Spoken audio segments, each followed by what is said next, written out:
네,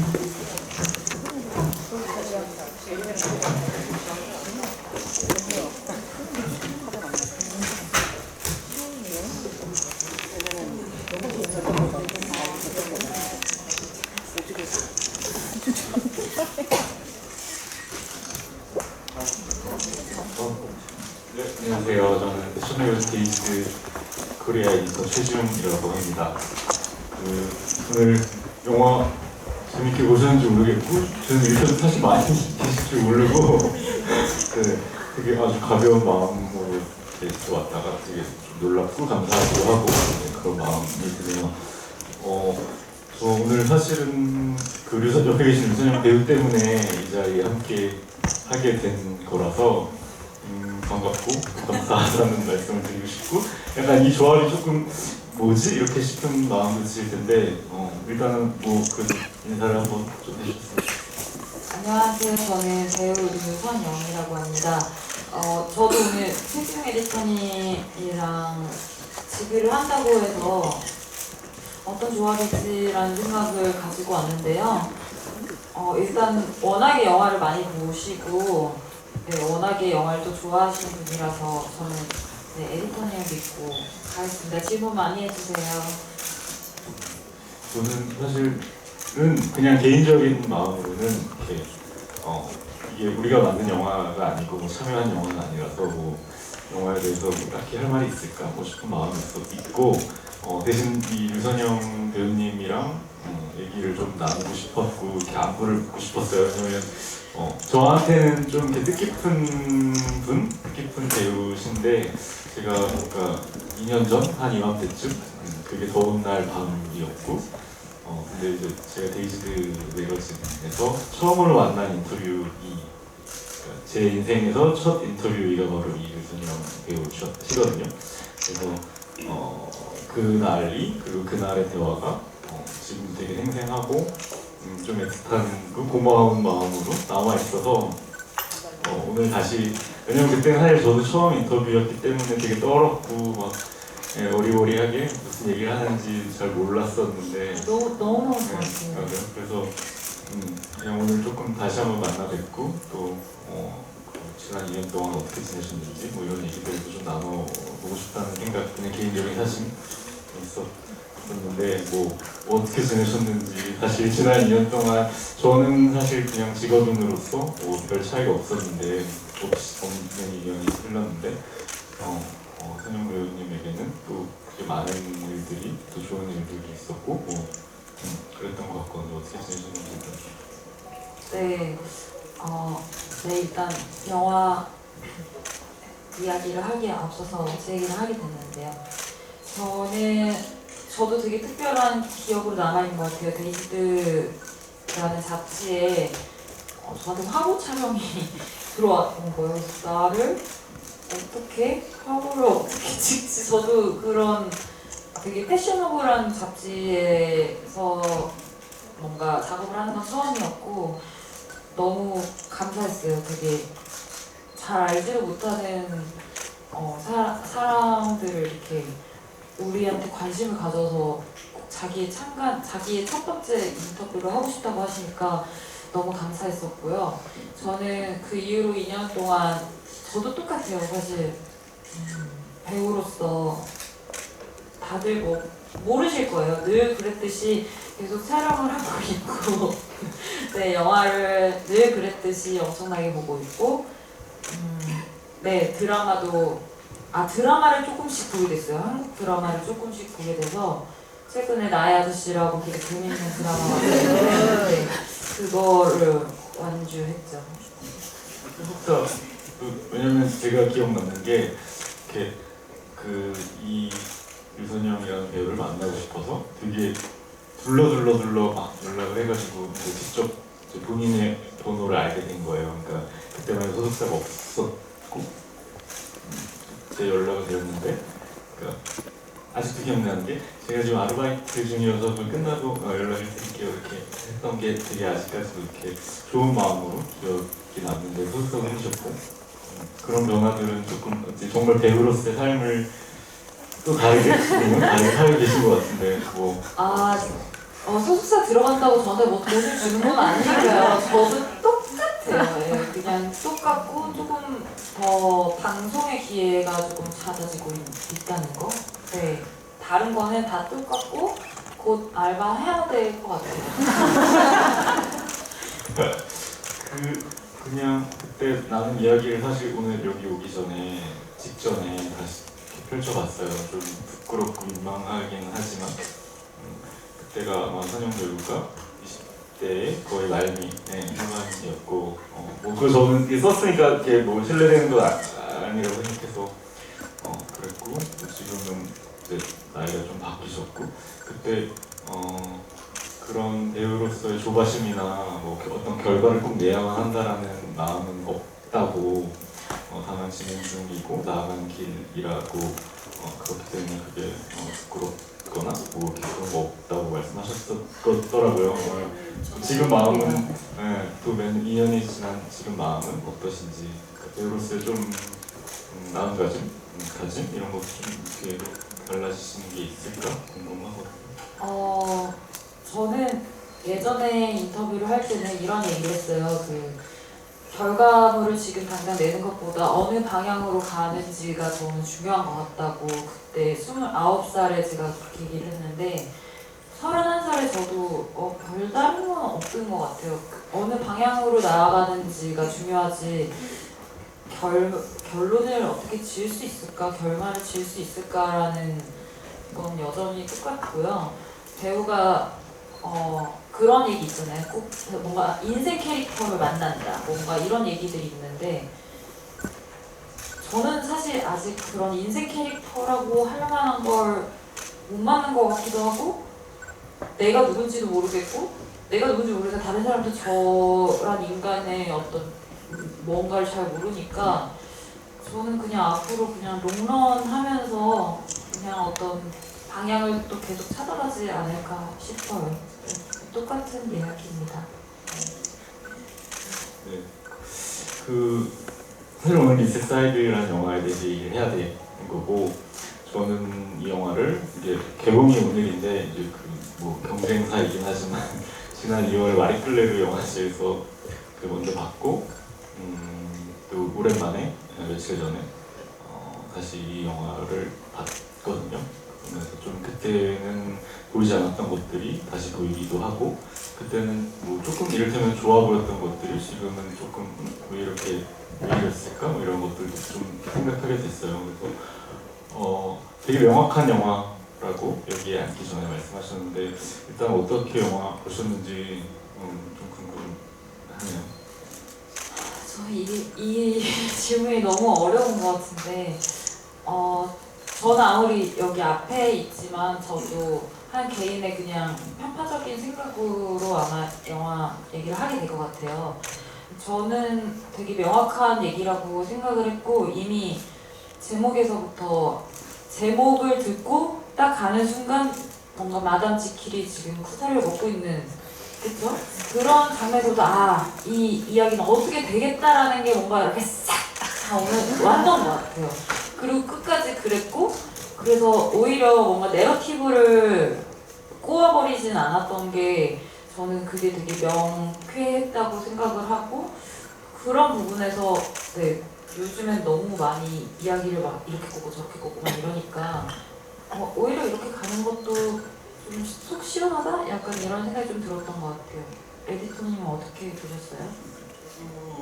비슷하고 이게 그러니까 아주 단순한 내러티브나 단순한 형식으로 그냥 재미있게 혹은 뭐 기발하게 혹은 기괴하게 그냥 단순히 즐기자면 아주 단순하게 즐길 수도 있겠지만 그것이 조금 사회적인 시선 혹은 정치적인 시선을 갖게 됐을 때 조금 여러 가지 모티브나 장면이나 굉장히 인물들, 대사, 행동 이런 것들이 조금 굉장히 사회적인 시선으로 접근할 수도 있겠다 이런 생각이 들었고 저는 개인적으로 이게 뭐 패션 에디터이고 오늘 제목이 스타일 토크라는 이름이 어떻게 하다 보니 붙게 되었는데 저는 그런 스타일 이미지 혹은 스타일 미학적인 부분도 부분이지만 좀 그런 사회적인 시선들 또 조금 관심이 갖고 좀 공부해보고 싶다 이런 마음도 사실은 들었던 것 같아요.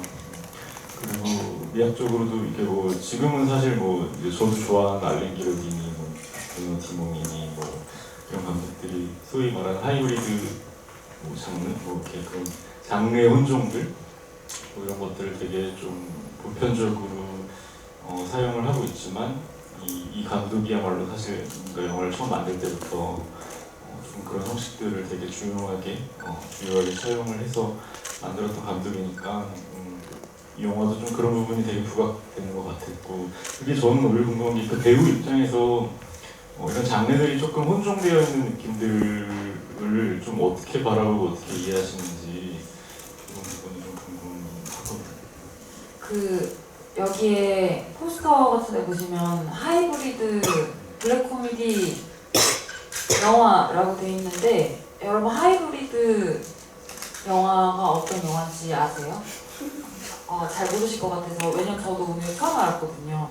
도대체 하이브리드 영화가 뭔가 하이브리드라고 해서 제가 딱 생각나는 건 어떤 전기차 요즘 자동차 전기 자동차에서 전기 빠지면 기름을 쓰고 그거가 이렇게 생각이 나서 어떤 기술적인 하이브리드한 면일까라는 생각을 했는데 제가 서치를 해봐도 딱히 뭐가 명쾌하게 답이 안 나오더라고요. 근데 오늘 알았습니다. 이 하이브리드라는 거는 한국 마케팅 회사들이 이제 영화 홍보를 할 때 붙이는 거고 어떤 장르의 혼종이래요. 뭔가 이 미세스 하이드를 보셔서 아시겠지만 뭔가 스릴러 같기도 하고 뭔가 블랙 코미디 같기도 하고 뭔가 드라마 같기도 하고 이런 여러 가지 장르의 혼종을 하이브리드 영화라고 한다고 저도 오늘 처음 알았어요. 그래서 저는 개인적으로 영화라는 것 자체가 복합 예술 장르인데 그걸 또 계속 나누려고 하다 보니 너무 어려워요. 그런 생각이 많이 듭니다. 근데 또 에디터님께서 말씀하시기로는 이 감독님이 세르주 보종 감독님이 특히나 그런 거를 되게 중요하게 찍으셨다고 했는데 어떤 부분에서 그렇게 된 건지.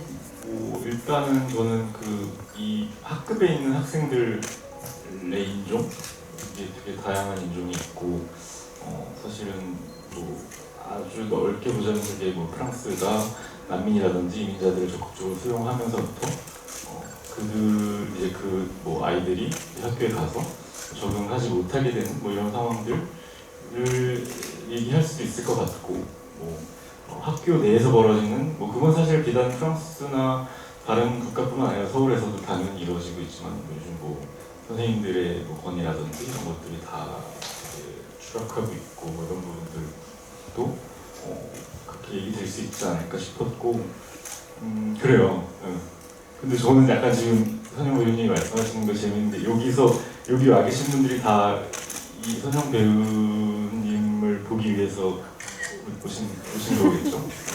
왜냐면 이제 저도 찾아왔는데 여기서 잠깐 만났는데 이 영화를 한 2번, 3번을 다 돌려보셨다고 하더라고요. 그래서 보통은 조금 그냥 가벼운 마음으로 여기에 오실 수 있을 것 같은데 그러니까 그렇게 공부하고 굉장히 많이 이렇게 공부하고 오시는 걸로 유명하더라고요. 저도 찾아보니까. 죄송한데 제가 너무 긴장을 많이 해가지고 관객 여러분의 시간을 소중히라는 저의 어떤 목표가 있기 때문에 그런 것 같아요. 그래서 오늘은 도대체 어떻게 해야 될지 좀 어렵더라고요. 저도 어렵더라고요. 네, 사실 저는 세르지 보종 감독의 영화를 한 편도 보지 못했고요. 이번에 미세스 하이드를 처음 봤고 다른 영화들을 보지 못했어요. 심지어 이자벨 위페르라는 프랑스 여배우는 굉장히 세계적으로 유명한 배우거든요. 깐느에서 상 2번 받고 베니스에서 상 2번 받고 뭐 이번에 이 영화로 로카르노라는 영화제에서 또 여우 주연상을 탔는데 그런 명성에 비해서 제가 작품을 많이 보지 못했더라고요. 그래서 저는 오히려 좀 이자벨 위페르가 나왔던 영화들을 좀 찾아보게 됐는데 되게 특이한 점은 저도 그냥 무작위 슬랙이었는데 그냥 이렇게 뭔가 필이 오는 것만 봤는데 다 선생님 역할이었어요. 옛날에 피아니스트, 저희도 이제 피아노 치는 피아노 교수고, 그다음에 최근에 다가오는 것들에서 철학 교수고, 이번에는 또 기계 선생님이고 해서 그 계속 다른 선생님의 모습들을 보았던 것 같아요. 그래서 여기서는 물론 영화마다 다 다르지만 오히려 이런 어떤 주제를 가지고 영화를 계속 찾아보다 보니까 이 배우의 어떤 그 정말 세밀하다라고 할 수 있는, 되게 예민하고 세밀하다라고 할 수 있는 감정 폭이나 표현 같은 것들을 좀 더 명확하게 아니면 좀 더 구체적으로 볼 수 있게 되더라고요. 그래서 아마 이 영화는 가장 최근에 나온 거니까 그런 것들이 되게 합쳐져 있는 것 같기도 하고, 아니면은 원래 그냥 이분이 잘하는 걸로 그냥 잘하는 걸 계속 하셨는지 잘 모르겠고, 또 그리고 또 이분의 연기가 좀 현대 영화계에서 원하는 연기인 것 같아요. 되게 미니멀하고 좀 뭐랄까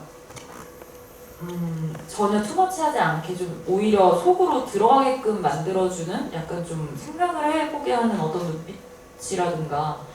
그래서 저도 그런 부분이 아니었으면은, 만약에 좀 더 표면적인 이야기가 되지 않았을까, 만약 이 배우를 쓰지 않았으면은 이 배우의 어떤 계속 그 배우가 걸어왔던 길이 있잖아요. 계속 생각을 많이 하게 하고 아니면 감정을 아주 세밀하게 나누고, 어떤 큰 변화라기보다는 아주 작은 마음의 일렁임 같은 것들을 캐치할 수 있는 그런 배우가 아니었으면은 또 이 이야기는, 이 미스 사이드라는 영화는 더 표면적으로 보이지 않았을까라는 생각이 좀 들어요. 그래서 저도 처음에 봤을 때는 그냥 되게 표면적으로 보이다가 저는 한 3번 정도 영화를 봤는데, 영화를 계속 보니까 그 여배우의 그 마음을 긁는 그런 것들이 좀 보이더라고요. 뭐 너무 추상적인 표현이긴 하지만 여기서 특별히 뭔가 변신한다고 갑자기 뭐 이러진 않잖아요. 뭐 변신을 해도 자신을 알아차리지 못한다던가, 근데 알아차리지 못한 것 같지만 어느 순간 또 알아차린 것 같다가, 뭔가 그런 되게 미묘한 것들이 이자벨 위페르의 어떤 색깔로 잘 뭔가 되게 미묘하게 만들어졌다는 생각이 좀 들었어요. 그래서 그런 부분에서 네, 배우 캐스팅이 또 역시나 중요하다. 저도 그 부분에 대해서 뭐 당연히 같은 배우 입장으로서 이자벨 베르의 저는 사실 굉장한 팬이라서 그 부분도 사실 좀 궁금하긴 하고요. 그리고 말씀하신 것처럼 그 내면이 돌변하는 것들을 사실 되게 영화적으로 드라마틱하게 표현할 수 있잖아요. 뭐 사실은 지켄 하이드가 원래 그랬던 것처럼 막 기괴하게 변신을 할 수 있는데, 이 영화에서는 사실 되게 단순한 기법, 기술적으로도 어쩌면 사실 그렇게 어렵지 않은 기법을 쓰는, 그냥 약간 신체가 그냥 반짝반짝하게 발광하는 그런 기법을 택했고, 그것들이 말씀하신 것처럼 과하지 않기 때문에 오히려 더 조금 이렇게 자연스럽게 녹아드는 부분이 있는 것 같아요. 그리고 이자벨 위페르 이 각본도 사실은 이자벨 위페르를 그러니까 연상하면서 썼다고 하더라고요, 감독이. 그리고 이자벨 위페르의 힘인 것 같아요. 이자벨 위페르의 얼굴의 힘. 저는 그러니까 그게 어떻게 보면 영화로서는 단점이 될 수도 있다고 생각하는데, 이자벨 위페르의 얼굴이 너무 강렬하고 대단하기 때문에 대부분의 영화는 저는 그가 나온 모든 영화들은 사실 그의 얼굴로밖에 기억이 남지 않는 편인 것 같거든요.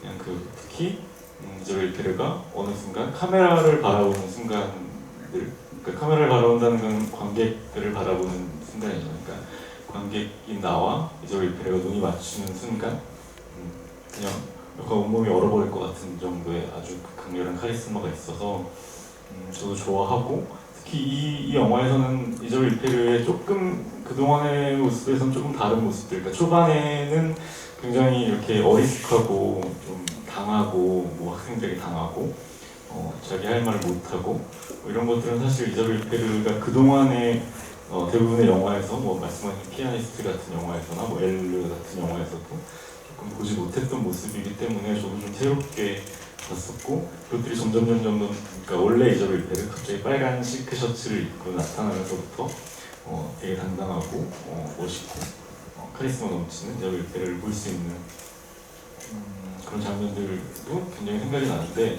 이저벨 페르라는 배우에 대해서는 좀 어떻게 생각하시는지 조금 더 사실 저는 그녀를 잘 알지 못하거든요. 그녀의 왕팬도 네, 사실 아닙니다. 네, 사실 왕팬이 아니라 팬이 아니기 때문에 더 딱 뭔가 좀 더 객관적으로, 그러니까 아까 말한 것처럼 그 감정을 되게 막 손톱으로 이렇게 코코넛을 이렇게 긁듯이 라는 표현이 이상하죠? 저만 색이 빠지는 것 같은데 그런 게 있는 것 같아요. 그냥 생채기가 났을 때 정말 움푹 날 때가 있고 이게 쓸려서 나 언제 다쳤지 이런 생채기 같은 것들 그런 우리가 무심코 지나갈 수 있는 그런 생채기들에 대해서 저는 되게 잘 표현하는 배우 같다고 생각을 했고, 이번에 영화들을 보면서 뭐랄까 되게 냉소적이고 약간은 좀 당당하고 좀 시크하다고 해야 되나? 어떤 그런 부분이 이자베 페르의 좀 매력인 것 같아요. 그래서 그 다음을 생각하게 하는 굉장히 신경질적이기도 한 어떤 얼굴 표정도 있기도 하고. 네. 그래서 저는 솔직히 이 영화를 처음 딱 봤을 때 이제벨 리페르의 얼굴이 그렇게 강렬하지 않았어요. 왜냐면 저는 그녀의 광팬이 아니고 그냥 어떻게 생기지만 않았어요. 어떻게 생기고 그냥 상 많이 받은 좋은 배우다. 그 정도 알고 봤는데 오히려 저기 로망 비라스가 나오잖아요. 저는 그 배우를 저기 멜로에서만 봤어요. 무드 인디고나 아니면 그 사랑은 타이핑 중이라는 영화였는데 그쪽에서 굉장히 스윗하게 너무너무 달콤한 남자로 나오는데 이번에 교장 선생님으로 왜 이 사람을 선택했지? 라는 의문이 좀 들었어요. 이자벨 리페르는 그 역할에 딱 맞는 것 같은데 왜 하필 로망디러스를 교장 선생님으로 앉혔을까? 그래서 너무 습관스럽고 네, 오히려 이자벨 리페르랑 완전 반대되는 컬러의 연기를 하고 있고 좀 더 뭔가 외형적으로도 뭔가를 바꾸고 목소리 같은 것도 바꾸고 말투 같은 것도 뭔가 바꿔져 있는 되게 다른 캐릭터를 연기해가지고 그 부분은 되게 신선했던 것 같아요. 그 영화에는 또 이미지?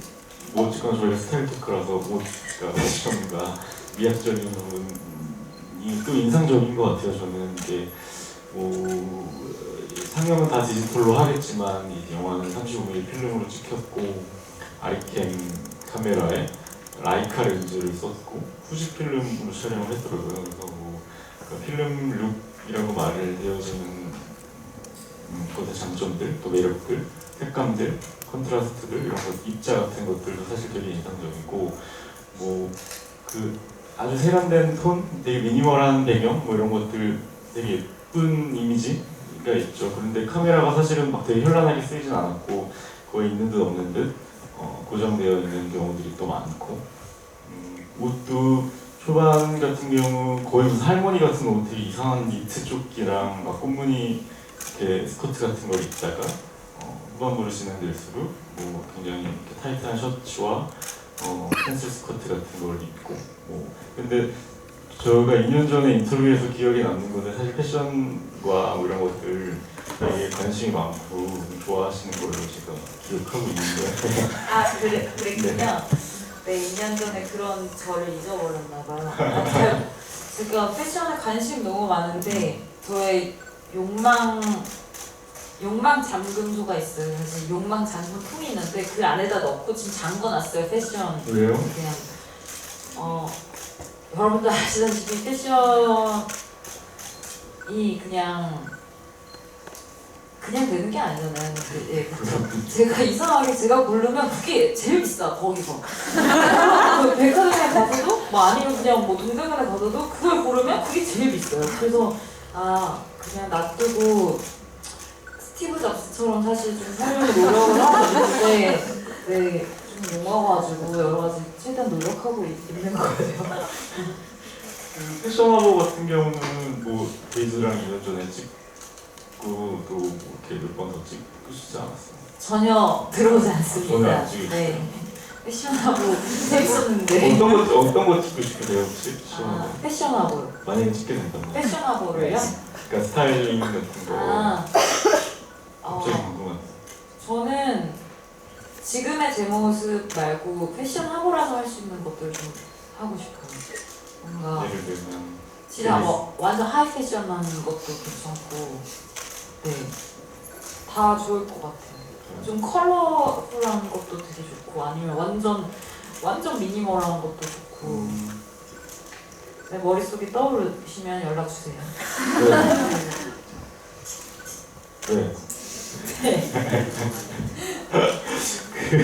사실 저는 아까 초반에 말씀드렸던 것처럼 이 류선영이라는 배우를 되게 오랜만에 좀 뵙고 싶었고, 뭐 나의 아저씨에 대한 얘기도 좀 사실 하고 싶었고 궁금했었고, 되게 좀 인상적이었거든요 그 인물이. 그래서 좀 그냥 개인적인 이야기들도 좀 더 하고 싶은데 괜찮을까요? 네, 괜찮은데 여기 지금 미세사이드 직원이 때문에 오신 것 같아가지고 제 얘기를 하기가 조금 괜찮을까요? 네. 미세사이드 얘기는 그럼 뭐 조금만 더 좀 하다가 개인적인 얘기 좀. 저 궁금한 거 있는데, 아까 제가 질문드린 로망디라스 캐스팅에 대해서 어떻게 생각하시는지. 저는 근데 사실 저야말로 로망디라스 팬이 아니거든요. 그래서 뭐 그런 역할인가 보다 사실 그 정도. 근데 조금 신선하고, 저 같은 경우는 아예 처음에는 로망디라스인 줄 몰라봤었어요. 처음 그 정도로 조금, 그러니까 그 정도로 제 속에서는 그렇게 뭐 이렇게 팬이 아닌 사람이기도 했지만, 또 너무 다른 역할이었기 때문에 신선하기도 했던 것 같아요. 그리고 여러분, 이게 블랙 코미디 장르라고 하는데 저는 사실 개인적으로 그 어떤 하이브리드에 동의하지 않는 것처럼, 이게 블랙 코미디라는 어떤 그 장르를 명명할 수 있을까요? 이게 그런 생각이 좀 있긴 하거든요. 저도 아까 여기 먼저 와서 우리 이제 영화 팀이랑 얘기를 하는데, 감독이 직접 말한 되게 블랙 코미디적 요소는 그 친구가 죽었잖아요. 그 학생이 불에 타서 죽고 나서 이제 추모사를 하는 장면 같은 것들이 감독이 넣은 블랙 코미디인데, 그게 감독님이 실제로 봤대요. 그런 사람을 실제로 경험한 거를 넣었대요. 그런 부분들을. 그래서 그런 부분들이나 아니면 중간에 이제 뭐 랩하는 거, 랩 자체, 랩하는 내용들이 이제 좀 코미디적인 요소일 수 있다, 뭐 이런 얘기를 제가 또 들었어요. 그래서 영화는 어떤 사람이 내가 이거를 역시나 이런 생각을 가지고 만들었지만, 보는 사람에 따라 굉장히 다르게 받아들일 수 있잖아요. 전혀 코미디 같지 않은데 너무나 심각할 수도 있고, 아니면 뭐 아무렇지도 않은데 뭐 이럴 수도 있고, 쑥 넘어갈 수도 있고, 어떤 사람은 그걸 굉장히 문제 제기를 할 수도 있고. 그래서 네, 아무튼 감독이 말한 어떤 블랙 코미디적인 요소는 그런 것이고, 또 평론가들이 얘기한 거는 지금 아까 전에 말씀하신 것처럼 교육 방식, 교단의 어떤 교실의 모습들이나 교단의 이제 허물어짐, 아니면 이제 선생의 지위, 이런 것들이 역시 현실 반영하는. 오늘 말씀하신 그 블랙 코미디의 요소들, 그러니까 그 장례식장에서 추모하는데 사실 되게 바보 같고 웃긴 상황인 거잖아요. 그게 코미디라고 전혀 읽히지 않았고, 제가 원래 되게 몹시 우울한 사람이라서 그런지 잘 모르겠지만 되게 우울하고 서글프고 이렇게 이게 웃기면 안 되는 상황인데 왜 이렇게 웃기지? 뭐 이런 거에 오히려 되게 약간 그런 우울함 비슷한 걸 느꼈거든요. 그래서 이게 블랙 코미디라는 거에 대해서 저는 되게 동의하기가 어렵고, 그걸 말씀하셔서 지금 생각이 난 건데, 그렇다면 과연 이 영화에서 소위 말하는 가장 영화적인 순간들, 영화적인 장면들은 뭘까 라는 걸 생각이 지금 그냥 이렇게 버뜩 들었는데, 아마 그 2번 정도 나오는 어떤 수학 공식을 이렇게 증명해내는 장면이 되게 길게 그 고정된 카메라로 아주 긴 시간을 할애해서 나오잖아요. 그런 부분들이 아주 되게 담담하고 아무렇지도 않게 찍혔지만 제가 생각할 때 이 영화에서 가장 영화적인 순간들은 갑자기 이절 배가 밤에 맨발로 막 기어 나와가지고 몸이 번쩍번쩍 빛나고 이런 순간이 아니라 사실 그냥 그 아주 당연하게 답이 있는 그 수학 공식을 증명해내는 순간들이 아닌가라는 생각이 지금 갑자기 드네요. 현영 배우는 혹시 그렇다면 이 영화에서 가장 인상적인 장면 혹은 좀 영화적인 순간은 어떤 거라고 생각이 드시는지 궁금해요. 저는 제일 영화적인 순간은 말릭이라는 그 학생 앞에서 갑자기 불의 마녀로 변하면서 하는데 말릭이 선생님이었군요! 라고 그 대사가 제일 영화적이었던 것 같아요. 선생님이었군요! 그 대사가 네, 가장 영화적인 순간이 아닌가. 그러네요. 네, 약간 갑자기 그냥 저도 생각이 났습니다. 그리고 이게 아까 뭐 필름으로 찍었다고 해서 그런지 확실히 그 불이 타는 형상일 때는 저도 되게 이거 네거티브하게 여기만 네거티브로 바꿨나 보다가 딱 보였거든요. 네, 그랬습니다. 그건 아마 약간 그래픽을 되게 그 필름의 네거티브 같은 반전된 네, 그런 컬러감이 있었던 것 같아요. 그래서 그것도 어쩌면은 아까 말씀하신 것처럼 필름의 어떤 그 필름 룩이라고 해야 되나 그런 걸 사용해서 미세스 지킬에서 미세스 하이드로 넘어가는 그 반전이 되는 어떤 그런 효과를 좀 주고 싶었던 건 아닐까. 오히려 다르게 표현했을 수도 있는데 그냥 딱 봤을 때는 필름의 네거티브 같잖아요. 네, 그런 면일 수도 있겠다라는 생각이 들었어요. 그리고 그 자연광이 되게 진짜 자연광일 수도 있고 아니고 자연광처럼 인공 조명을 친 걸 수도 있겠지만 자연광의 낮과 또 되게 어슴푸레한 밤의 대비 이런 것들은 사실 당연한 영화적인 기법, 이미지적인 기법이긴 하지만 또 되게 인상적인 느낌이 들었어요. 저는 유선영 배우에 대해서 얘기를 해도 될까요? 네, 조금씩 써보자. 아까 여기 오기 전에 하이난으로 현상유가를 다녀오셨고 종방면을 지지난주에 하신 걸로 알고 있고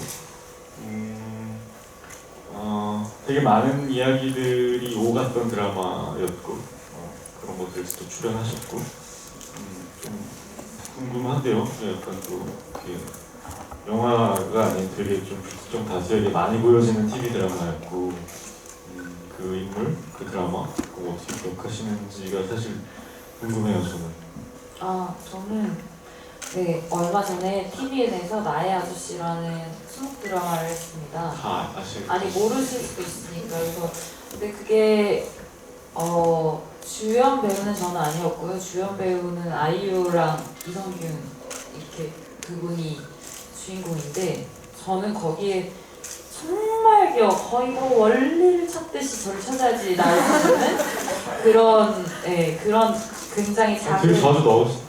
사실 저 매일 출근을 했는데 카메라 여기 있는데 나를 어떻게 찍어요? 제 자리가 세트가 바뀌면서 좀 되게 다른 팀이 돼가지고 원래 안전진단 3팀 안에 있어야 되는데 갑자기 경영 지원팀으로 바뀌어가지고 제 각에서 찍어야 이게 전체가 아주 잘 나오는 모서리에 제가 위치하게 돼가지고 출근을 해도 사람들이 잘 모르고 저도 잘 모르겠고 앞에 이게 갑자기 왜 설치가 되는지 모르겠는데 그 여기만 계속 있더라고요.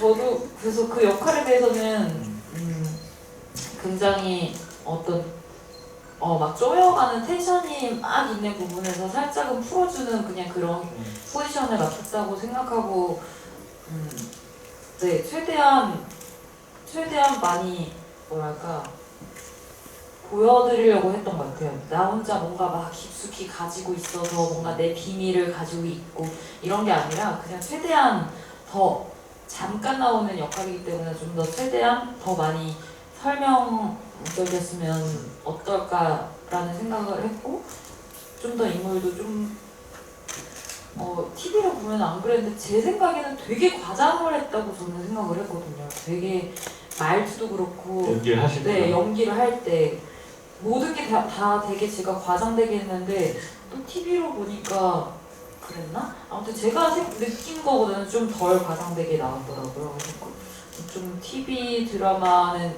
이렇게 오래 현장에 나온 건 저도 처음이라서 계속 배워가고 있는 것 같아요. 그래서 저는 너무너무 좋은 선배님들과 좋은 스태프분들과 너무 운이 좋았죠. 첫 번째 드라마부터 호상가를 받았고 그리고 인터넷에 사람들이 얘기하는 걸 봤어요. 드라마 얘기를 하는 거 봤는데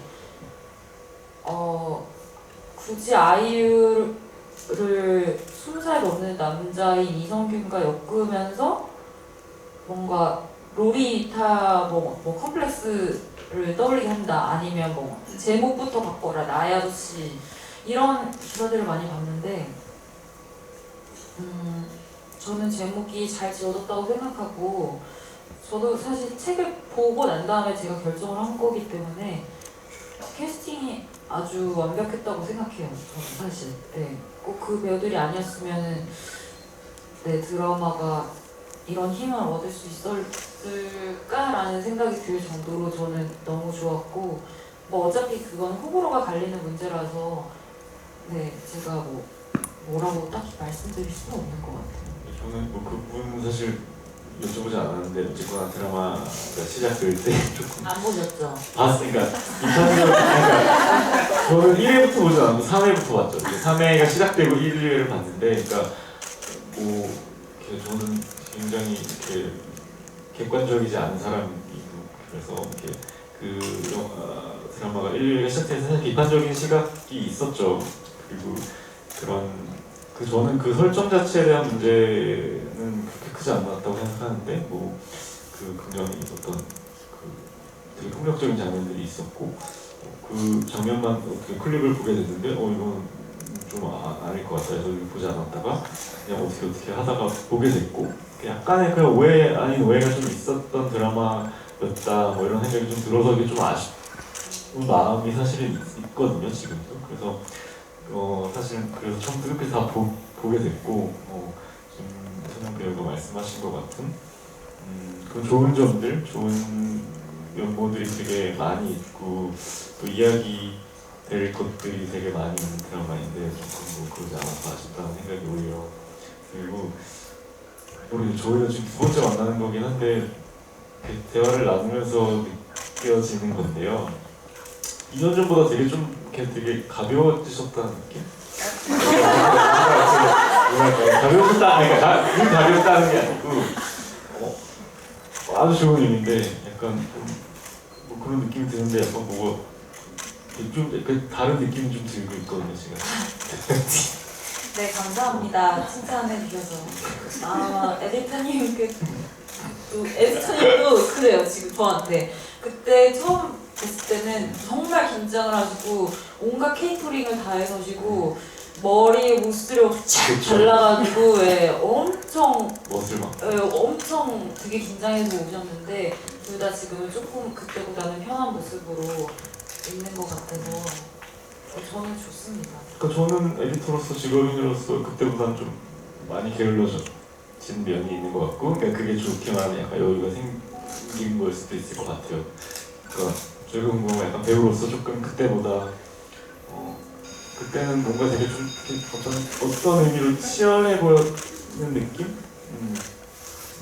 그런 것들이 좀 있었던 것 같은데 오늘은 되게 그러니까 가벼워 보인다는 말은 취소고 그러니까 편안해 보인다는 말이 적당할 것 같아요.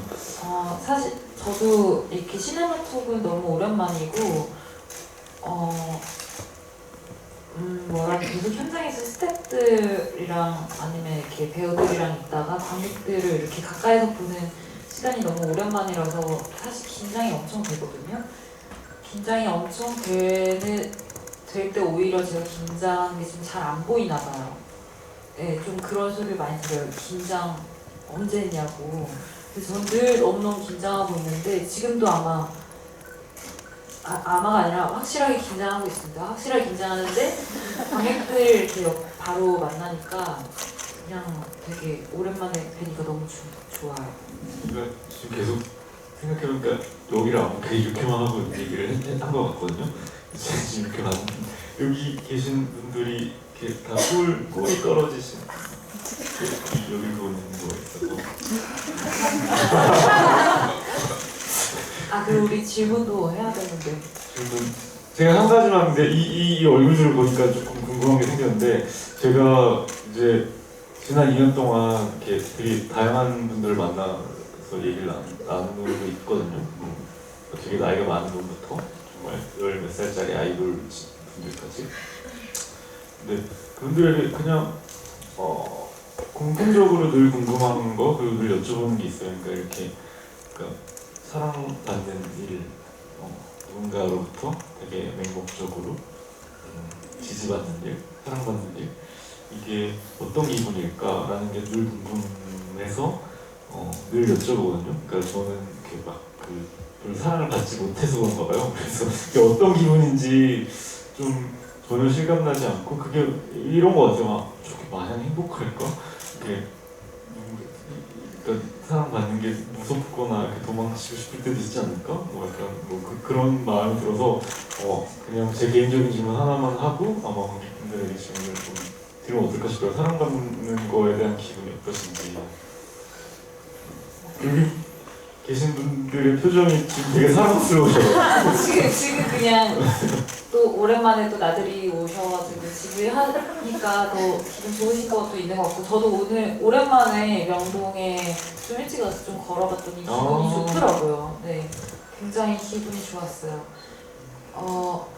사실 사랑받는다라는 그렇게 거창한 건 잘 모르겠는데 맹목적인 것도 잘 모르겠고 왜냐면 배우는 그렇잖아요. 자기 직업으로서 뭔가를 보여줄 때 배우로서 아니면 어떤 인물로서 공감이 갈 때 더 사랑하게 되는 거잖아요. 그 인물을 사랑하게 되고 그거 이상으로 이제 그걸 연기한 배우까지 이제 사랑하게 되는 것 같아서 계속 더 어떤 역할로 다가갈까 그게 아직은 제가 막 이렇게 딱 셀렉할 수 있는 정도는 아니지만 그냥 배우로서의 생각인 것 같아요. 그냥 뭐 맹목적으로 사랑받는다는 생각은 저는 전혀 안 하고 있어요. 내가 잘해야지 잘하는 모습을 보고 그냥 한번 지켜볼까? 약간 이런 정도이시지 아니면은 뭐 저는 크리스천이니까 하나님이 주시는 맹목적인 사랑 같은 거는 종교적으로 갖고 있는 것 같아요. 좀 어렵고 조금 되게 엄격하신 것 같은데요. 약간 여기 아니 왜냐면 제가 맹목적으로 사랑하시는 것 같아요. 아니 맹목적으로 사랑하진 않아요. 아니. 열심히 살아야 돼요. 그래서 오늘 이런저런 얘기를 나누면서 사실 이게 데이즈드 6월호거든요. 이게 그저께인가 이제 책에 나왔고 좀 더 많이 들고 오고 싶은 두께가 보시면 월간지가 요즘에 이렇게 사정이 좋지가 않아서 이렇게 두껍게 많이 못 만들어요. 근데 저희가 약간 요즘 좀 미쳐가지고 되게 두껍고 각종 뮤지션들의 이제 특집이 담긴 데이즈드가 제가 3권을 가지고 왔고 또 이 아트9, N9에서 또 이 블랙 코미디의 상상력을 폭발시키는 진정한 기발한 도전 이 한 페이지의 죽음 하나라는 책도 조금 준비를 해주셔서 제 생각에는 아마 유선영이라는 배우에게 궁금하신 점들이 상당히 많으실 것 같고 지금 다들 그런 얼굴이신 것 같아서 소사이드에 대해 저는 그거랑 참 쉽지가 않다. 그래서 저 전화하고 싶어요. 그러면 같이 수영 배우가 어떻게 보셨는지에 대해서 뭐 할 수 있습니까? 관객 늘 궁금해요. 관객들의 생각이. 어떻게 영화를 보시는지. 네, 어떻게 영화를 보셨는지 그리고 어떤 이야기를 그러니까 관객분들이 질문을 하실 때 또한 저의 생각이나 아니면 저의 감상이 바뀔 때가 많거든요. 그쵸. 그런 부분들이 저는 늘 궁금합니다. 저는 안 본 것 같아요. 그렇지. 되게 궁금하고 손영 배우가 나중에 그러니까 출연한 작품에 대한 이야기를 할 때는 저도 너무너무 궁금할 것 같고 네, 너무너무 묻고 싶은 게 많은 사람이라는 것을 일단 말씀드리고 질문을 해주시면 좋을 것 같아요. 여기 하고 좀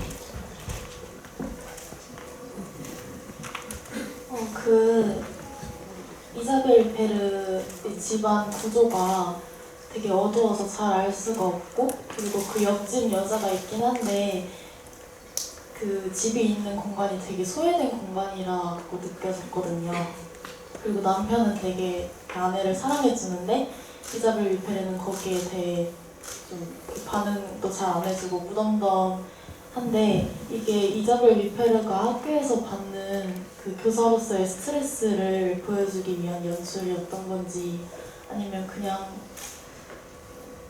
딱히 큰 의미 없는 연출이었던 건지 궁금해서.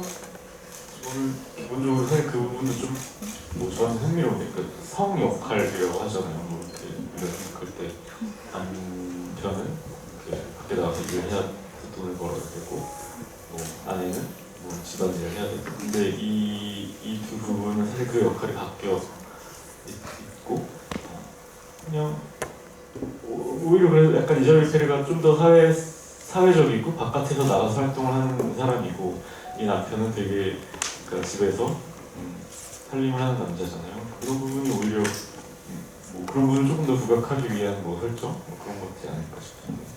네, 아마도 그 설정은 감독님이 좀 연출하신 게 아닌가 싶어요. 성 역할에 대해서 이런 역할이라는 게 정해져 있는 거 좀 쉽지만 어떤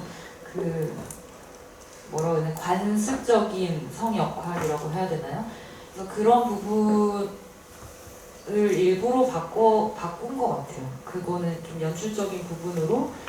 원래 지킬앤하이드라는 소설에 나오는 지킬앤하이드도 남자가 박사인데 여기는 여자 캐릭터로 바꾸고 어떤 또 이 부부에 대한 그 이야기를 바꾸고, 네, 어떤 그런 부분이 계속 뭔가를 계속 반전시키려고 일부러 그렇게 하신 연출인 것 같아요. 그런 전복인 거잖아요. 그러니까 우리가 그냥 일반적으로 생각하는 것들에 대해서 왜 꼭 그래야만 하는 거지 하고 뒤집어 보는 것들, 그런 것들을 사실 이 감독이 좀 즐겨 사용하는 것 같기도 하고, 그 현대의 영화들, 현대 작업자들, 특히 요즘 제가 그러니까 이번 전주영화제 때 가서도 이렇게 몇 편의 프랑스 영화들을 봤는데 되게 현대 프랑스 영화들이 약간 그러니까 어떤 부류에서는 또 그런 것들에 대해서 계속해서 질문을 던지고 계속해서 전복을 시도하고 의문을 제기하고 이런 것들에 대한 것들을 이렇게 장르적으로도 그렇지만 특히 성 역할 이런 거에서도 좀 그런 게 있었고, 제가 사실 오늘 여기 오기 전에 낮에 그 아뜰리에 에르메스라고 그 에르메스 지하에 갤러리가 있는데 거기서 어떤 작가를 인터뷰하고 왔는데 이제 그 프랑스 여자였거든요. 그 사람의 작업도 그 사람의 인식도 굉장히 그런 것들에 대해서 이렇게 뒤집어 엎고 왜 그래야 하는 거지? 장르도 계속 섞고 사람들의 인식도 계속해서 도발하고 이렇게 바꿔놓는 거에 대한 시도를 꾸준히 하는 것 같고, 그게 한국에서 좀 더 저는 활발하게 이루어졌으면 좋겠다는 생각이 좀 들어요. 한국에서 작업하는 사람들도, 그건 저도 마찬가지고. 네, 그렇죠. 그런 전복들이 전 세계적으로 많이 사용되지만 아직까지 한국이나 할리우드에서는 유럽 영화에 비해서는 아직 좀 덜 한 것 같아요. 우리가 마주할 수 있는 영화들에 대해서는. 근데 요즘에 거의 프랑스나 아니면 유럽 쪽에 있는 영화들은 그 전복이 아주 잘 되는 영화들이 되게 많고, 의식적으로 네, 하려고 노력을 해서. 그리고 특히나 다큐멘터리 같은 부분에서도 그걸 의식적으로 어떤 전통적인 관습에 대한 성 역할에 대한 그 관습을 전복시킨다기보다는 현실의 그러니까 지금 이 순간과 예전의 전통과 그 사이를 어떻게 해야 될지 그 과도기를 되게 많이 다루는 것 같아요. 다큐멘터리 같은 것도. 그래서 요즘에는 좀 그런, 우리 시대는 좀 과도기의 시대가 아닌가 싶고, 아마 미스 사이드도 그 과도기에 어떤 살고 있는 영화 작업자가. 작업자의 어떤 시도인 것 같아요. 감사합니다. 책 어떤 걸로 봐주실래요? 이걸요? 한 페이지에 지금 하나. 또 저기 뒤에 아까 아니 여기 하고 드릴게요.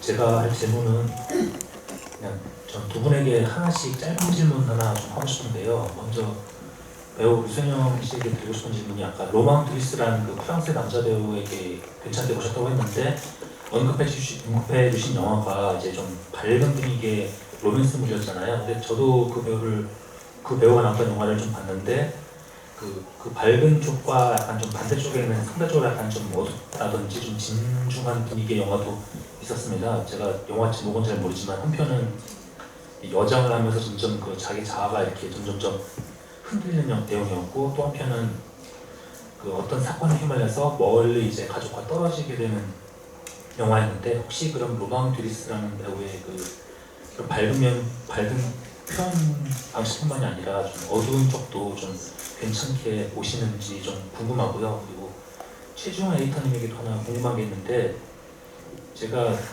죄송한데 제가 솔직히 말하면 제가 패션 매거진을 제가 그러니까 맥심부터 코스모폴리탄까지 다 이렇게 재밌으면 다 직접 돈 주고 사서 보는 편이었는데 레이지드는 제가 한 번도 돈을 내고 본 적이 없습니다. 그리고 이제 상대 메이저 서점에서 포인트 결제한 적이 없고요. 근데 제가 궁금한 게 우리나라 잡지 산업계 일하시니까 선생님이 보시기에 우리나라 잡지 매거진 시장, 특히 이제 패션 분야의 시장의 한 5년, 10년 장래가 이제 어떻게 될지 좀 어떻게 보시는지 좀 궁금합니다. 왜냐하면 제가 20년 전부터 영화 잡지를 되게 좋아해서 사서 모으기도 했는데요. 20년 사이에 지금 이제 남아있는 종류가 거의 다 망하고 이제 없더라고요. 하나 남았는데 지금 특정 브랜드니까 말하긴 좀 뭐하고. 그래서 이제 혹시 이제 패션 매거진 쪽도 이제 영화 산업 매거진처럼 이렇게 점점 붕괴되는 게 아닐까라는 좀 불안감이 좀 있기도 해서 산업 분야에 종사하시니까 어떻게 보는지 좀 꼭 좀 알려주세요. 모든 매거진뿐만 아니라 모든 여기에 지금 이 공간을 내고 출판 산업이 그러니까 종이 프린트로 된 책이라는 매체가 사실 어렵죠. 그리고 점점 더 어려워질 일만. 그러니까 아주 몹시 심하게 말씀드리면 망할 날만 받아놓고 이제 망할 날만 이제 손꼽아서 카운트다운을 하고 있는 거라고 볼 수도 있을 것 같아요. 실제로 말씀하신 것처럼 굉장히 많은 매거진, 그러니까 영화 매거진 저도 어렸을 때부터 이것저것 많은 매거진이 한국에 있었잖아요. 주간지든 어떤 형태로든 그런 것들 없어지는 걸 다 봤고 그게 한 권만 남게 된 거에 대해서 되게 어떤 관객 입장으로서 거의 두려운 마음 들고 또 이제 패션 매거진 같은 경우는 더 심한 것 같아요. 그러니까 이게 종류가 맥심부터 코스모폴리탄까지 말씀하셨지만 굉장히 많은 매거진이 한때 정말 우주승격으로 그러니까 라이센스 매거진이라고 하죠. 그러니까 데이즈도 이게 영국에서 지금 출발한 매거진인데 그런 것들이 정말 많이 들어왔다가 정말 많이 사라졌고 토종 브랜드도 마찬가지고 불과 며칠 전에 앤디 워홀이 만들었던 인터뷰 매거진도 이제 마지막 이슈를 냈고 그러니까 완전히 이제 역사 속으로 이제 종이 매거진은 사라지는 추세인 것 같아요. 근데 쉽지 않고요 만드는 거. 그러니까 매달 책을 만들 때에 들어가는 돈 같은 것들이 있을 거잖아요. 근데 그게 들어가는 돈과 이제 수익이 창출되는 것들, 그 관계가 이렇게 좀 비정상적으로 이렇게 흔들리고 있는 게 사실이고, 안 찍으신 분들 다 그렇겠지만 종이 접지 사실 잘 사서 보지 않게 되잖아요. 요즘 다 디지털로 들어가면 볼 수 있고 뭐 인스타그램 같은 거 계정으로 통해서 다 보실 수 있고 뭐 그런 상황인 것 같아요. 그리고 어렵죠. 근데 그게 뭐 이렇게 뭐 아예 없어질 거라고 뭐 제가 이 일을 하고 있어서 그런지 모르겠지만 이게 5년이든 10년 후에 이 종이 매거진이라는 것 자체가 아예 없어질 거라고 생각하면 아마 이 일을 못 하고 있겠죠. 근데 많이 없어지고 있지만 그래도 경쟁력이 있는 매거진, 힘이 있는 매거진, 자기 색깔을 갖추고 추구하는 매거진들 몇 개 정도는 그래도 좀 이렇게 생존력 있게 나아갈 수 있지 않을까 싶고 뭐 제가 여기서 일하고 있기 때문에 뭐 말씀드리는 거긴 한데 뭐 그 한국에 있는 패션 매거진 중에서는 그래도 데이즈드가 그래도 좀 이렇게 이게 지금 서점에 뭐 가서 보시면 알겠지만 이렇게 두꺼운 월간 패션 매거진이 없거든요. 그러니까 그건 경제적인 이유 때문인 건데 저희는 그냥 그런 미친 짓을 뭐 계속 한 번씩 하고 막 이렇게 하는 거는 저희 데스크가 약간 이렇게 그래서 그런 것도 있긴 하지만 네, 좀 에디터들도 그렇고 용감하게 독립적으로 좀 하려고 노력하고 있어요. 그래서 좀 많이 봐주셨으면 좋겠고 저희도 이렇게 에디터들도 이렇게 저희 이렇게 다 이름을 걸고 만든 컨텐츠들이거든요. 그리고 저 이렇게 데이즈 같은 경우는 제 페이지에 그 모든 스태프들 이름이 다 같이 먼저 나가고 그래서 뭐 이름에 부끄럽지 않게 또 이렇게 얼굴에 부끄럽지 않게 이렇게 만들려고 하는데 쉽지는 않은 상황인 것은 확실한 것 같아요. 저는 로망드러스의 되게 많은 작품들을 보진 않았던 것 같아요. 그래서 어떤 어두운 면, 아까 전에 얘기하셨던 그 영화들을 제가 못 본 것 같아요. 하지만 좀 어두운, 저도 제목 기억이 안 나는데 좀 다른 로맨스가 아닌 다른 영화에서 봤을 때도 저는 로망디러스가 그 되게 프랑스 배우만 가진 어떤 그 프랑스 그 이상하게 좋아하는 남자 배우들을 떠올렸는데 유럽권이 되게 많더라고요. 저는 베누이쇼 물론 프랑스 사람은 아니지만 그리고 그 몽상가들에 나왔던 사람 있잖아요.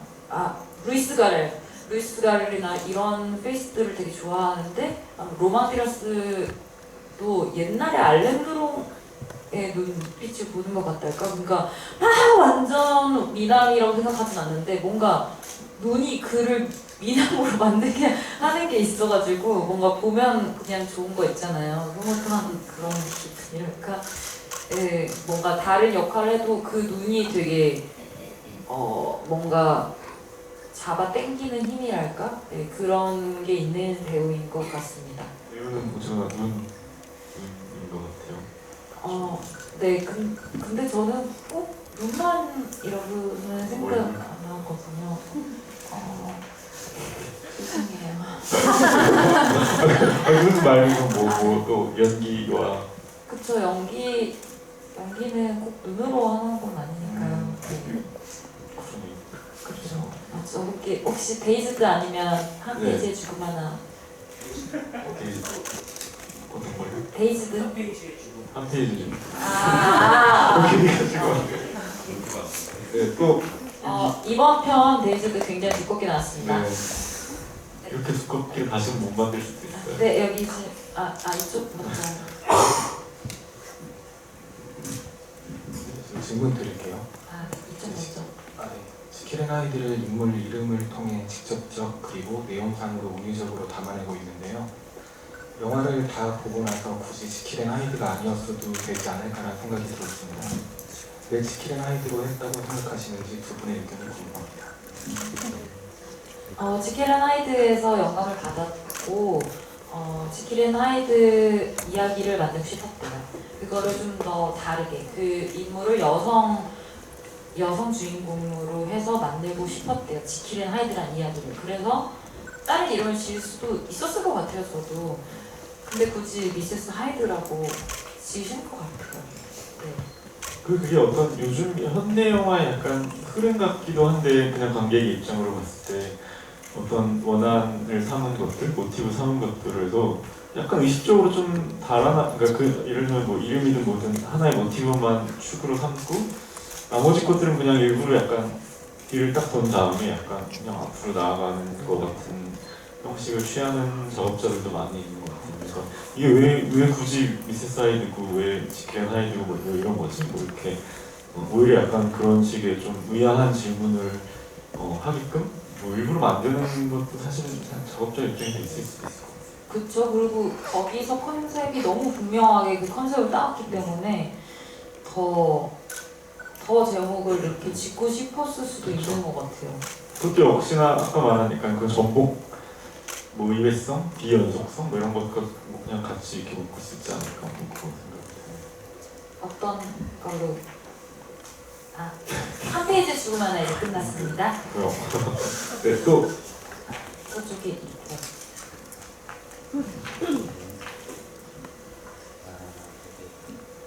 이재료 베르가 지금 거기 나오는데 약간 좀 복수적으로 나오잖아요. 그러니까 자기가 억압받은 그런 걸 이제 표출하는 방법에서 그 사람이 이제 주연했던 영화 에르라고 있지 않습니까? 거기서 보면 이제 범인을 추적을 해서 자기만의 방식으로 다 응징하는데 지금 이것과 그것에 대한 그러니까 이 영화와 그 영화에 대한 차이를 두 분한테 한번 여쭤보고 싶어요. 만약에 두 분이면 어떤 식으로 풀어나갈 건지. 저는 사실 엘르를 아직 못 봐가지고 에디터님께서 저는 사실 엘르를 받고 그 시사회에서 받고 그날 기억나는데 그 윤여정 선생님을 인터뷰하기 전날이었거든요. 근데 그 윤여정이라는 배우를 인터뷰를 할 때 엘르를 좀 보고 싶다는 생각, 예절 이때랑 좀 같이 이야기를 하고 싶다는 생각이 들어서 되게 핸드폰에 막 불이 나는데 그 극장에 다 들어갔고 그 약간 사고가 많이 있었고 막 했는데 엘르를 받고 저 개인적인 성향으로는 엘르 같은 복수를 하는 거를 저는 좋아하는데 그 이제 개인성이 그렇고 제가 만약에 작업자이고 창작자라면 저는 약간 미세스 하이드 같은 좀 약간 그런 방식을 취할 것 같아요. 저는 사실 엘르를 못 봐서 지금 뭔가 더 얘기하면 스포일러를 왠지 그렇죠. 들 것 같아가지고 네 대답을 못 들어 정말 죄송합니다. 하지만 데이지는 잘 또 질문.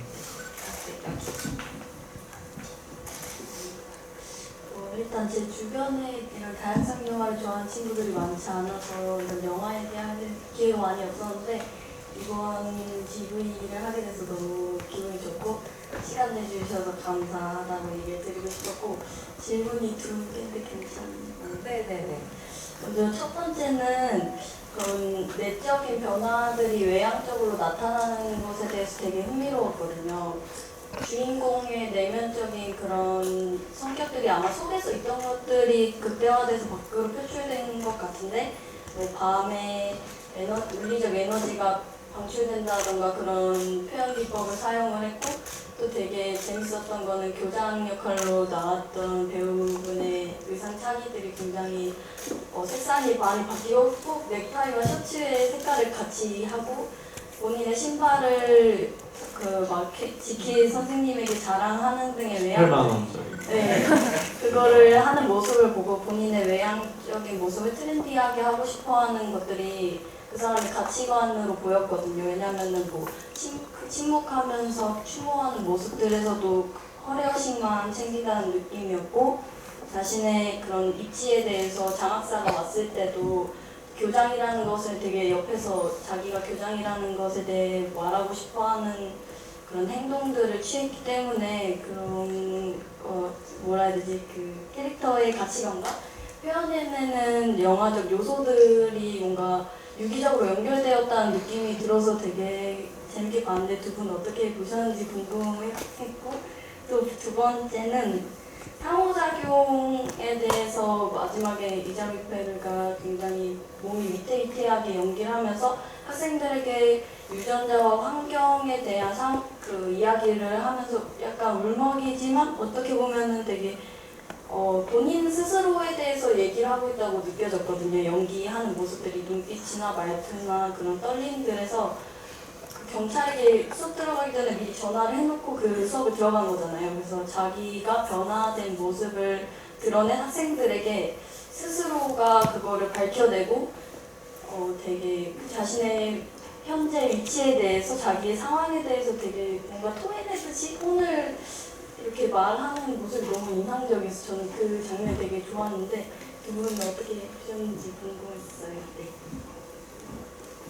저는 두 질문이 이렇게 연결되는 것 같은 느낌이 이렇게 드는데, 첫 번째 질문, 교장 선생님은 교장 선생님으로 지금 듣다면 굉장히 가장 영화적인 인물이라고 할 수 있는, 그러니까 이 영화 안에서라고 생각되거든요. 약간 뭔가 다 과장된 행동, 과장된 컨셉, 과장된 몸짓들, 이런 것들은 그 어떤 결국 이 감독이 약간 좀 빈정빈정 되고 싶은 그런 어떤 캐릭터들, 그러니까 어떤 기득권에 대한 뭐 그런 어른들에 대한 약간 빈정되고 싶은 캐릭터가 아닐까 싶고, 그 사람도 교사고 이자벨 이페르가 맡은 역할도 교사잖아요. 근데 마지막에 말씀하신 것처럼 이자벨 이페르는 경찰을 스스로 부르고, 그건 어쨌거나 자기가 뭐 본의든 본의가 아니든 뭐 살인을 했고 뭐 사건을 저질렀 거에 대한 어떤 고백인 거라고 생각이 드는데, 그거는 이 감독이 결국 제가 느낄 때는 그냥 약간 어떤 윤리적인 선택, 그러니까 그것이 교사가 만약에 그냥 그렇게 흐지부지 된 상태에서 만약에 이 영화가 막을 내리게 된다면 그것은 그 감독 입장에서는 그러니까 이 교사를 다루는 방식에서 그렇게 윤리적인 선택은 아닐 거라는 생각을 했을 것 같고, 결국은 이 굉장히 냉소적이고 비판적인 영화이지만 결국 이 감독은 그래도 이 교사, 교권, 선생님, 그리고 학생 이런 관계들에 대해서 좀 가장 도덕적이고 윤리적인 선택, 그런 물음, 그런 말을 좀 건네고 싶었기 때문에 그 마지막 이자벨 이페르는 조금 그렇게 위태위태하게 보신 것처럼, 그리고 자기의 거의 죄를 고백하고 그런 행동을 하지 않았을까? 저도 영화를 만든 사람이 아니지만 그냥 너무 관객분께서 너무 좋은 질문과 생각을 말해주셔서, 네, 저도 약간 교장에 대해서는 그런 캐릭터라고 생각을 하고 있고요. 약간 비슷한 생각 가지고 있고, 아마 마지막 장면에서 그 위태위태하는데 어떤 부분에 살짝 컷이 잠깐 학생으로 갈 때 누가 눈물을 흘리잖아요. 저는 그게 되게 저게 뭘까? 쟤는 왜 울고 있을까라는 생각을 계속 하게 됐던 것 같아요. 근데 그때 환경과 유전자의 상호작용을 계속 얘기를 하고 있고, 결론적으로는 아무튼 무엇이 먼저인지 아니면 무엇을 변화시켜야 되는지 우리는 아직은 알 수 없다라고 얘기를 하는데, 아마 제가 생각했을 때 이 마지막 장면에서 저는 점점 처음에 자기가 그 발광을 했을 때는 자기도 몰랐을 것 같아요. 그냥 자기도 모르는, 자기가 발광했을 때 기억이 전혀 없다가 점점 알아가게 되는 거잖아요. 내가 살인을 했고, 그렇다면 그 전에 그렇게 내가 뭐 벤치를 태워먹었고, 그게 언제부터인지 정말 모르겠어. 근데 이 사람은 자기가 전기 먹어서 그렇게 된 거를 그것도 잘 모르는 것 같아요. 그래서 그런 부분에 대해서 이게 내가 지금 원래 나의 유전자가 지금 이런 내가 발광하는 아니면 열정적인 이런 모습이 나한테 있었던 건지 아니면 새로 갑자기 생겨난 건지도 지금 알 수 없어 하는 것 같고, 학생들을 대하는 태도도 원래부터 사랑한 건지 아니면 그러니까 어떤 교사로서 학생을 사랑하는 그런 마음인 건지, 아니면은 나한테 내 교사 생활을 하는데 지장이 있는 사람들 다 자르고 싶었던 건지, 어떤 그런 여러 가지들이 되게 무엇이 먼저인지는 잘 모르지 않았을까 이 분은. 근데 그래서 아마 지금 경찰에다가 신고한 거는 더 다른 피해를 자기가 기억하지 못하니까 더 피해를 막고자 한 것 같고, 오히려 막 힘들어서 막 이렇게 쓰러졌다 얘기를 했다 이런 부분에서는 온 힘을 다해서 그 어떻게 보면 지키려고 하는 느낌이었어요. 저는 그 아직 마담 지키를 지키려고 하는 모습에서 학생들이 눈물을 흘린 것도 저 여자분이 지금 우리 선생님이 뭔가를 엄청나게 애쓰면서 지금 뭔가를 지키고 있다는 그런 느낌적인 느낌을 받아서 눈물을 흘리는 게 아닐까 이런 개인적인 생각이 들었습니다. 데이지드 받으셨어요? 네. 마지막 한 분만 더 해주실 것 같아요.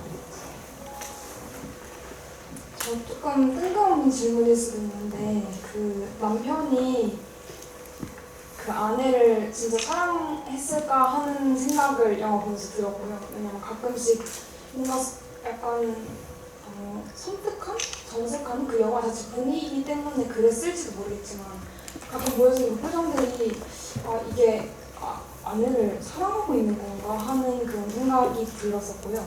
그리고 한 가지 더 질문하자면은 그 이웃집 여자가 있잖아요. 그 사람이 계속 몇 번 나오는데 계속 옷이 똑같고 그리고 뭔가 이상하게 말을 툭 던지고 그냥 떠나버리잖아요. 그래서 그 사람의 역할은 무엇이었을지 그런 걸 하면 그런 역할을 하는 게 그 사람의 역할. 그 여자는 그게 어떤 글쎄요, 영화적으로 그냥 그런 인물들이 필요한 그런 캐릭터가 필요한 상황들도 있는 것 같아요. 그러니까 저는 약간 인간이 그러니까 관객 입장에서 좀 그런 편인데 이렇게 그러니까 왜라는 질문을 잘 하지 않는 편인 관객이거든요. 그리고 이게 말이 돼? 이것도 사실 하지 않는 편이고 그냥 영화는 그래도 된다고 생각하는 사람인 것 같아요. 저는 그런 관객. 그러니까 이게 뭐 기승전결이 돼서 ABCD가 퍼즐이 안 맞춰줘도 상관없고 어떤 캐릭터가 그냥 되게 뜬금없이 나타났다가 사라져서 그게 전혀 말이 안 돼도 저는 뭐 상관없다 뭐 이렇게 생각하는 좀 주의의 관객이라서 오히려 그것들을 막 그 말이 되게끔 뭔가 퍼즐을 맞추려고 할 때 오히려 되게 막 답답하고 좀 짜증나는 그런 사람이고 오히려 그냥 정말 생뚱맞게 등장했다가 다시는 영화가 끝나기 전까지 한 번도 등장하지 않는 그런 설정들 오히려 조금 더 흥미롭고 재미있게 생각을 하고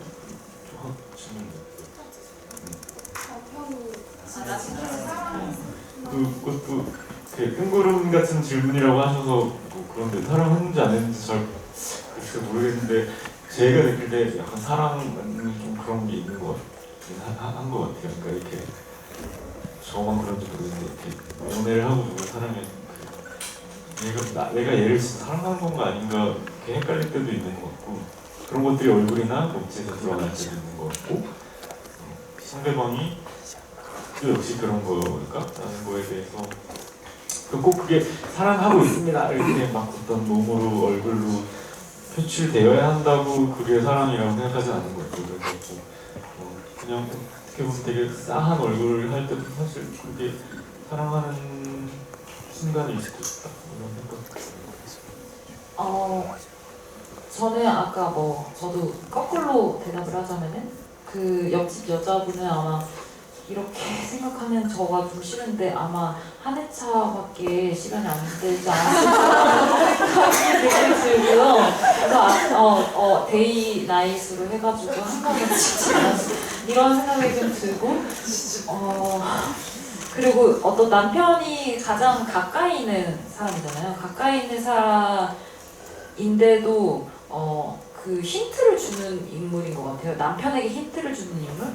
뭔가 요즘 남편이 먼저 아무리 질문을 하더라도 그 옆집에 사니까 별걸 자꾸 간섭하잖아요. 뭐 빨간 블라우스도 사실은 그 여자분이 여자들 잘 모르더라고 그러면서 추천해 준 거고 뭐 요즘 어디 밖에 싸돌아다니는 것 같은데 이런 것도 여자분이 말씀해 주시고 뭔가 그런 어떤 그 남편에게 계속 힌트를 주는 인물인 것 같아요. 그래서 그러다 결국에 남편도 어떤 그런 마음들이 계속 쌓여서 아내를 추적하다가 불이 나는 걸 보잖아요.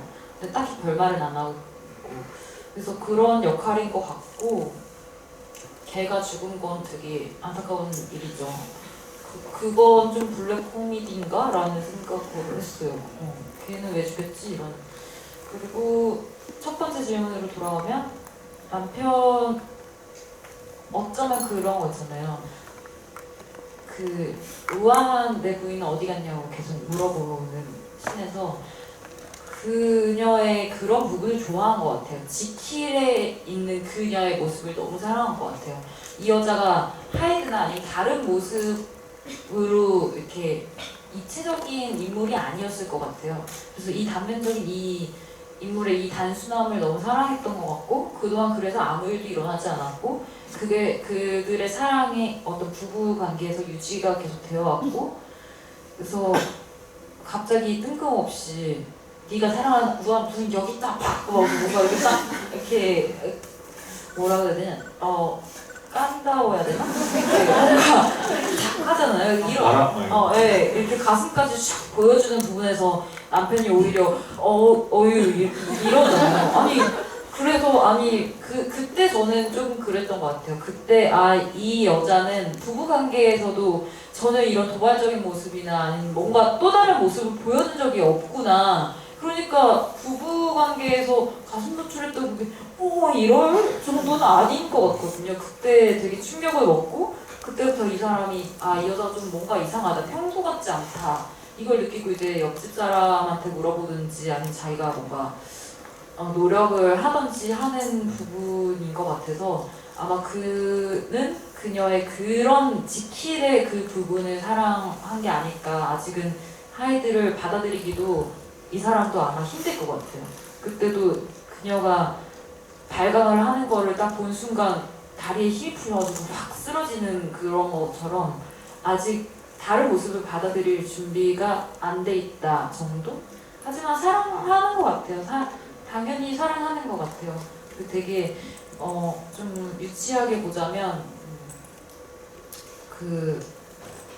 되게 한국 드라마에서나 아니면 많은 TV 드라마에서 보듯이 남편이 회사에서 들어오면은 오늘은 어땠어? 뭐 같이 욕해주고 누가 괴롭힌 사람 없었어? 갈 때마다 화이팅! 우리 남편 화이팅! 막 이런 것도 이런 느낌이었거든요. 저는 그래서 오히려 그걸 아주 전형적이게 만들어 놓지 않았나. 오히려 더 가정주부인 남편의 모습을 더 그렇게 만들어 놓지 않았나. 더 전형적이게끔 그런 생각이 들었어요. 오히려 미세스 지킬은 전형적인 인물이 아닌데 오히려 주변의 전형적인 인물, 교장 선생님이나 옆집 아줌마나 남편이나 그런 식으로 배치를 하는 일부러 좀 장치적으로 해놓지 않았나 라는 생각이 좀 들었습니다.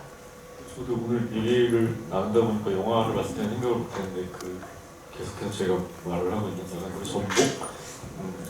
어떤 이 영화를 굉장히 매력적으로 보이게 하는 중요한 요소들, 그러니까 전형성과 비전형성을 막 이렇게 복시켜 놓는 거에 대한 중복들이 되게 이 영화의 매력이 아닐까 싶었고 오늘 목요일 밤인데 예상한 것보다 시간이 좀 더 흘러서 아쉽지만 여기서 마무리해야 될 것 같고 제가 처음에도 사실은 말씀드렸지만 현영 배우가 저희 첫 인터뷰이었고 그게 저는 그런 것 같아요. 약간 미련도 많고 그래서 처음 첫 기억 이런 거에 대해서 좀 유난하게 생각하는 사람이라서 그런 것 같은데 오늘 이 자리도 사실 저한테는 관객분들을 직접 만나 뵙고 얘기를 나누는 자리가 사실 처음인 거거든요. 그래서 아마 되게 시간이 많이 흘러도 지금 앞에 계신 얼굴들 그리고 오늘 나눴던 대화들 이런 것들이 되게 좀 애틋하게 또 감사하게 기억에 많이 남을 것 같아요. 그리고 아까 다양성 영화 이야기 말씀하셨지만 한국에서 다양성 영화가 굉장히 많이 수입이 되고 있긴 하지만 불과 몇 년 전만 해도 이런 영화가 사실 한국에서 개봉하기 좀 쉽지 않은 상황인 건 맞죠. 그래서 제가 이 N9 영화사를 굉장히 좋아하는데 이분들의 바잉력이라고 할까요? 이런 것들이 굉장히 용감하고 아마 라인업을 제가 대충 좀 이렇게 막 찾아봤는데 이게 올해만 구입하신 영화들이 아주 정말 많기도 하거니와 굉장히 용감하고 굉장히 특이하고 이런 걸 왜 사셨지? 막 이런 용어는 되게 많을 정도로 좀 진짜 한국에서 보기 힘든 영화를 많이 또 이렇게 구입하시는 영화사라서 이 영화가 좀 잘 됐으면 좋겠고 네, 너무 매력적인 영화니까 그런 것 같아요. 그래서 온라인의 영화도 더 많이 기대해 주셨으면 좋을 것 같고 마지막으로 네. 딱히 마지막 좀 갑자기 뜬금없는 얘기인데 이런 영화가 틀어지지 못할 때도 많았다고 하니까 누군가들이 생각났어요. 지금은 500 몇 호에 계시는데 그 분들이 생각나서 지킬앤 하이드 뭔가 뒤에 실수가 있고 앞에 지킬이 있고 뭔가 갑자기 생각나서 좀 재밌었고요. 그리고 이 올해 유난히 뭘 많이 바잉을 하신 걸로 제가 이렇게 봤거든요. 지난 500 거기 계신 분들이 약간 유난히 좀 괴롭히시던 영화에서 얘기 돼가지고 네네. 뭐 좀 자유로 그렇게 되지 않나 싶은데요. 아직까지는 점점 그렇게 가야 되는 것 같고 이게 분위기라는 게 참 N9 필름에서는 계속 그런 영화들을 계속 상영해 왔어요. 그리고 저는 오늘 오랜만에 관객들을 만나서 얘기를 하는데 지금 진짜 다 모두에게 질문을 하나씩 듣고 싶은 정도의 기분이에요. 너무 기분이 좋고 너무 쓸데없는 얘기 혹시나 했나 싶어가지고 제가 좀 늘 죄송하고요. 저도 관객분처럼 다양성 영화나 여러 가지 영화를 좋아하는 입장에서 이렇게 영화를 보고 한 영화에 대해서 많은 생각을 나눌 수 있는 자리가 사실 이런 자리 말고는 저도 없거든요. 사실 제가 배우라서 그런가? 제 주변에 있는 사람들하고 영화 얘기를 나누기가 더 힘든 것 같아요. 어때? 좋아. 뭐가 좋았어? 나빠. 뭐가 나빴어? 라고 얘기하기가 어차피 저의 개인적인 생각인 건데 그게 누군가한테 또 신뢰가 되지 않을까? 그게 저는 사실 너무 걱정이 되는 부분이거든요. 그래서 오히려 이런 GV나 시네마 토크가 있으면은 관객분들과 얘기를 소통을 하고 이런 부분이 저는 굉장히 너무 반갑고요. 이 영화도 마찬가지로 얘기할 거리가 많은데 사실 좀 많이 못한 것 같아서 좀 아쉽고요. 계속해서 만약에 혹시나 좀 재밌으셨다면 몇 번 더 보시거나 아니면 친구들이랑 또 와가지고 그런 GV 때 이런 얘기를 나눴는데 너 어떻게 생각해? 막 이런 거 있잖아요. 그런 시간도 혹시 가질 수 있으면 좋겠습니다. 오늘 와주셔서 감사합니다.